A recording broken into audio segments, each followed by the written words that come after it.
Великден, приказна што речиси сите ја знаеме, можеби и напамет. Ама што ако погледнеме малку под површината? Што ако таа прва великденска зора всушност не е толку приказна за некое готово чудо, колку што е за една мистерија? Мистерија која темелно го менува разбирањето на се. Денес, со помош на увидите на библиската коментаторка Мари-Ноел Табу, ќе се обидиме да ги откриеме токму тие скриени слоеви на приказната. Па да почнеме. И се започнува токму овде. Не со некоја свечена објава, не со ангели и труби, туку со чиста, гола паника. Ова го вели Марија Магдалена, а нејзините зборови не фрлаат директно, без никакво предупредување, во срцето на една огромна мистерија. Значи, првиот чин не носи на самиот почеток. Ајде да се обидеме да си ја замислиме сцената. Се уште е мрак, студено утро. Знаете, онаа тишина пред да се раздени. Во воздухот се чувства само тежина, тага, конечност. И тогаш се случува нешто што се коси со апсолутно секоја логика. Гробот е празен. И еве го клучниот момент.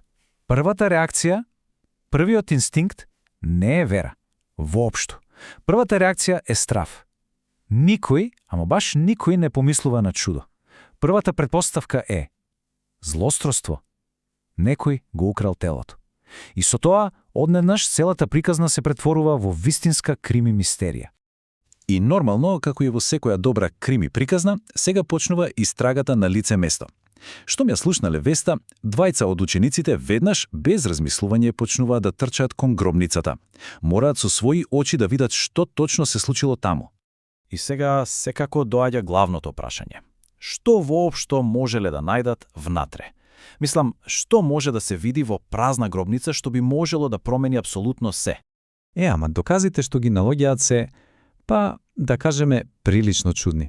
Платната во кој било завиткано телото не се расфрлани насекаде, како што би очекувале ако некој брзал и го грабнал телото. Не, напротив, тие лежат уредно, како телото едноставно да поминало низ нив, а платното за глава, тоа е уште почудно. Внимателно е свиткано и ставено на страна. Ајде сега, кој крадец би застанал да ги дипли чаршафите? Ова дефинитивно не личи на работа на крадци. И токму тука лежи тој гениален увид од коментарот. Ова не се докази за отсуство, туку за сосема нов вид на постоење. Телото не е украдено, туку е ослободено. Постои огромна разлика. Се сеќавате на Лазар? Кога тој излегол од гробот, бил се уште врзан со платната и морале да го одврзат. Но овде, Исус ги устава зад себе сите символи на смртта. Тоа е апсолутен знак на целосна, тотална слобода. Добро, ама дури и со овие докази пред нивните очи се појавува еден сосема нов предизвик. И тоа е можеби најголемиот од сите – интелектуалниот. Затоа што и покрај се што виделе, учениците се уште не разбирале ништо. Еве ја клучната поента. Овој настан, овој празен гроб ги принудил да го преиспитаат апсолутно се што знаеле. Морале да се вратат назад и да го препрочитаат целото Свето писмо, целата своја историја, но овој пат низ една сосема нова призма. Како одеднаш да добиле нов клуч за да ги отклучат старите текстови. Се што мислеле дека разбираат, сега било ставено под огромен знак прашалник. И тогаш, одненаш, нешто кликнува.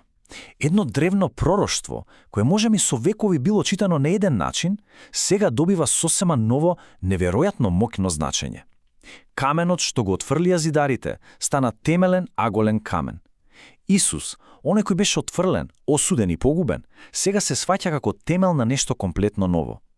Тоа што на сите им изгледало како конечен апсолутен пораз, всушност се открива дека е темелот на најголемата победа.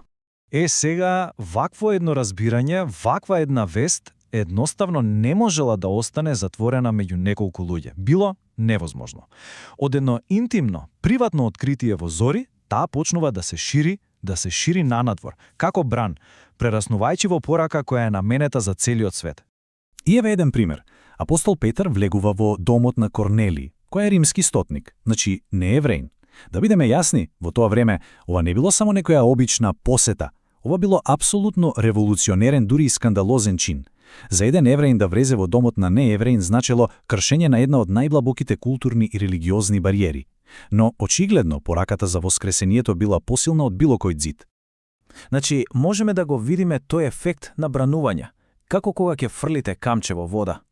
Прво, тоа е само приватна објава, речиси шепот, во една гробница. Потоа, станува јавна објава, сведоштво сред Јерусалим.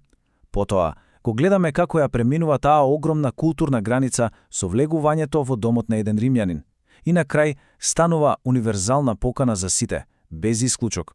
Мистеријата од она студено утро сега е вест за целиот свет. Ова се зборовите на Петар во домот на Корнелиј, и тука има еден збор што менува апсолутно се, а тој збор е секој. Не само избраниот народ, не само една група, секој. Во овој точен момент со овој збор пораката и официјално ги урива сите, ама баш сите можни ѕидови. Добро, ја видовме мистеријата, ги видовме доказите, видовме како пораката се шири, но сега во последниот дел фокусот се префрла на нешто друго, на она што е можеби најважно.